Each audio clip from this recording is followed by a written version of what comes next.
Hello guys, welcome back to my YouTube channel. അപ്പൊ recent എന്റെ ചാനലിൽ കുറെ കമന്റ്സ് വന്നിരുന്നു ഗേറ്റ് എക്സാമിനെ കുറിച്ചിട്ട്. അപ്പോൾ ഞാൻ ഇതുവരെ ഒരു ഗേറ്റ് എക്സാം അറ്റൻഡ് ചെയ്തിട്ടില്ല. അപ്പൊ അതിനെക്കുറിച്ച് എനിക്ക് കൂടുതലായിട്ടൊന്നും പറയാൻ പറ്റത്തില്ല. അപ്പൊ എന്റെ കൂടെ ഉള്ളത് 2025 ഗേറ്റ് ക്വാളിഫൈ ആയതാണ്. ഇവന്റെ ക്ലാസ്സിലാണ് പഠിക്കുന്നത്. ഇവന്റെ പേര് സിജിൻ എന്നാണ്. അപ്പൊ നമുക്ക് ഗേറ്റിനെ കുറിച്ചുള്ള കൂടുതൽ കാര്യങ്ങൾ ഇവന്റെ അടുത്ത് തന്നെ ചോദിക്കാം. അപ്പം ആദ്യത്തെ കാര്യം, എന്തിനാണ് നമ്മൾ ഈ ഗേറ്റ് എക്സാം എഴുതുന്നത്? ഇപ്പോൾ ഗേറ്റ് എക്സാം എന്ന് വെച്ച് കഴിഞ്ഞാൽ നമ്മൾ മെയിൻ ആയിട്ട് ഇതിന് ഫോക്കസ് ചെയ്യുന്നത് ഇപ്പം ഹയർ സ്റ്റഡീസിന് ആർക്കെങ്കിലും പോകണമെങ്കിൽ, അതായത് ഇപ്പം എംടെക്, PhD പോലുള്ള കോഴ്സുകൾക്ക് പോകണമെങ്കിൽ, അല്ലെങ്കിൽ ഇപ്പോൾ PSU പോലുള്ള സ്ഥലങ്ങൾക്ക് നിങ്ങൾക്ക് പ്ലേസ്മെന്റ്സിന് വേണ്ടി പോകണമെങ്കിലോ അങ്ങനെയൊക്കെ വേണമെങ്കിൽ കൊടുക്കാം. അപ്പം ഇതിന് മെയിൻ ആയിട്ട് ഇതാണ് ഇതിന് മെയിൻ കാര്യം, എന്തിനാ ഗേറ്റ് എഴുതുന്നത് വെച്ച് കഴിഞ്ഞാൽ. അപ്പോൾ ഇതിന് നമ്മൾ മെയിൻ ആയിട്ട് ഫോക്കസ് ചെയ്യുന്ന കുറെ സബ്ജക്ട്സ് ഉണ്ട്. കോർ സബ്ജക്ട്സ് ആണ് നമ്മൾ കൂടുതലായിട്ട് ഫോക്കസ് ചെയ്യുക. അപ്പം നമ്മുടെ S3 തൊട്ടുള്ള സബ്ജക്ട്സ് ആയ ഇപ്പൊ LCD, അതേപോലെ SSD, പിന്നെ നമ്മുടെ സിഗ്നൽസ്, അങ്ങനെ കുറെ സബ്ജക്ട്സ് ഉണ്ട്. ഒരു 7 സബ്ജക്ട്സോളം വരും. പിന്നെ കൂടാതെ മാത്സ് വരുന്നുണ്ട്, നമ്മുടെ 4 സെമിസ്റ്ററിലെ മാത്സ് വരുന്നുണ്ട്. അപ്പോൾ ഇതിന്റെ ബേസിക് കോൺസെപ്റ്റ്സ് നമുക്ക് എപ്പോഴും അറിഞ്ഞിരിക്കണം. അതായത് ഇക്വേഷൻസ് എങ്ങനെ സോൾവ് ചെയ്യാം, പിന്നെ എങ്ങനെ സബ്സ്റ്റിറ്റ്യൂട്ട് ചെയ്യാം, പിന്നെ ചില ഷോർട്ട് കട്ട്സ് ഒക്കെ പഠിക്കേണ്ടി വരും കാൽക്കുലേഷൻ ഒക്കെ എളുപ്പം ചെയ്യാൻ വേണ്ടി. അങ്ങനെയൊക്കെയാണ് ഇത് ക്രാക്ക് ചെയ്യുന്നത്. പിന്നെ ഇത് പഠിക്കാനായിട്ട് കുറെ കോച്ചിങ് ഒക്കെ കാണും ഇഷ്ടം പോലെ.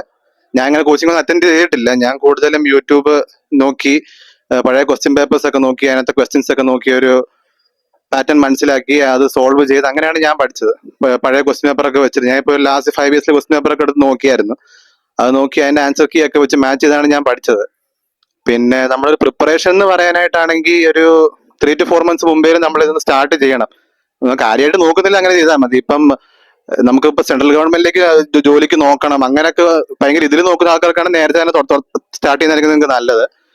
പിന്നെ കോച്ചിങ് പോകാനായിട്ടാണെങ്കിൽ ഇഷ്ടംപോലെ ആൾക്കാരാണ്. നിങ്ങൾക്ക് യൂട്യൂബിൽ നോക്കുമ്പോൾ തന്നെ കാണാം. ഇപ്പം വൺസ് കോച്ചിങ് എന്ന് പറഞ്ഞ ഒരു യൂട്യൂബ് ചാനലുണ്ട്, ഗോകുലത്തിന്റെ ഏതൊരു യൂട്യൂബ് ചാനലുണ്ട്, അതേപോലെ വേറൊരെണ്ണം കൂടെ ഉണ്ട്. കുറെ ഉണ്ട്, നോക്കി ഞങ്ങൾക്ക് മനസ്സിലാവും. എന്റെ പാക്കേജ് എന്നൊക്കെ പറഞ്ഞു കഴിഞ്ഞാൽ ഒരു 10,000 ആ റേഞ്ചിലൊക്കെ വരുന്നത്, പെർ ഇയർ ആണ് വരുന്നത്. അപ്പൊ അതിന്റെ അകത്ത് മോക്ക് ടെസ്റ്റ്, അങ്ങനെ ലൈവ് വീഡിയോസ്, റെക്കോർഡ് വീഡിയോസ് എല്ലാം കാണുന്ന. അപ്പൊ നിങ്ങൾക്ക് അത് വേണേ ട്രൈ ചെയ്യാം. ഞാനതൊന്നും ചെയ്തിട്ടില്ലായിരുന്നു. ഞാൻ ജസ്റ്റ് യൂട്യൂബ് നോക്കി പ്രീവിയസ് ഇയർ നോക്കി എല്ലാം സോൾവ് ചെയ്ത് അങ്ങനെയാണ് പഠിച്ചത്. അപ്പോ ഇതാണ് എന്റെ എക്സ്പീരിയൻസ് എന്ന് പറഞ്ഞു കഴിഞ്ഞാൽ. അപ്പൊ എന്റെ ചാനൽ കാണുന്ന ഇപ്പൊ ഒരു മെജോറിറ്റി സ്റ്റുഡൻസ് ഫസ്റ്റ് ഇയേഴ്സ് ആണല്ലോ. അപ്പൊ ഫസ്റ്റ് ഇയറിലെ സബ്ജക്ട് ഈ ഗേറ്റ് കോച്ചിങ്ങിന് വരുന്നുണ്ടോ? ഫസ്റ്റ് ഇയറിൽ എനിക്ക് തോന്നുന്നു മാത്സ് വരുന്നുണ്ട്. പിന്നെ ബാക്കിയെല്ലാം കൂടുതലും വരുന്ന ബേസിക് സബ്ജക്ട്സ് ആണല്ലോ. അപ്പം മാത്സ് കൂടുതൽ ഫോക്കസ് ചെയ്താൽ മതി. പിന്നെ ഇപ്പം ചിലർക്ക് ചിലപ്പോൾ ചില സബ്ജക്ട്സ് കോർ വരുന്നുണ്ടായിരിക്കും S1 തൊട്ട്. ഇപ്പൊ പുതിയ സ്കീമൊക്കെ എനിക്ക് അറിയത്തില്ല എങ്ങനെയാണ്. അങ്ങനെ ഉണ്ടെങ്കിൽ കോർ വരുന്ന സബ്ജക്ട്സ് എന്തായാലും നമ്മൾ ഫോക്കസ് ചെയ്യണം, ഒരിക്കലും വിട്ട് കളയാൻ പാടില്ല. ഇപ്പം സർക്യൂട്ട് സബ്ജക്ട്സ് ആണെങ്കിലും, അല്ലെങ്കിൽ ഇച്ചിരി സിഗ്നൽസ്, LCD അങ്ങനത്തെ സബ്ജക്ട്സ് ഒക്കെ ആണെങ്കിൽ നമ്മളെല്ലാം ഫോക്കസ് ചെയ്യണം. ഇപ്പം S1 അങ്ങനെ വിഷയങ്ങൾ ഉണ്ടെങ്കിൽ നമ്മൾ എന്തെങ്കിലും പഠിച്ചേ പറ്റുള്ളൂ. ഇപ്പൊ ഗൈസ്, ഇപ്പൊ ഗേറ്റിനെ കുറിച്ചുള്ള ഡീറ്റെയിൽസ് ഇത്രേ ഉള്ളൂ. അപ്പം ഇതുപോലത്തെ അപ്ഡേറ്റ്സ് ഞാൻ ഇനിയും പോസ്റ്റ് ചെയ്യുന്നതായിരിക്കും. അപ്പൊ നിങ്ങൾക്ക് എന്റെ വീഡിയോസ് കാണാൻ ഇതുപോലെ ഇഷ്ടമുണ്ടെങ്കിൽ please to like, share and subscribe my YouTube channel guys, and keep supporting. By.